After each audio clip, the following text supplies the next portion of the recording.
Saan ngayang kuweba to? Lalim mo, parang balon.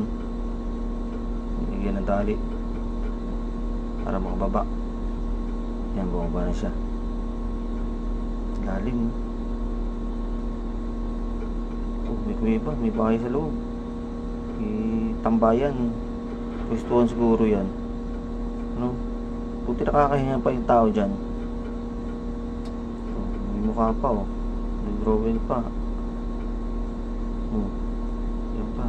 Sapatos, dami sapatos. Oh, may bungo. Oh, daming buto. Ba, daming buto.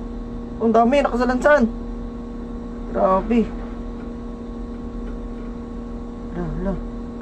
Ano kaya yan? Mga sundalo siguro nung araw yan. Ang daming buto. Ano, baka may halimaw dyan. Oo, ng tao. Oh, yung pa, ang dami nakasalansan oh. Ay, ang cute.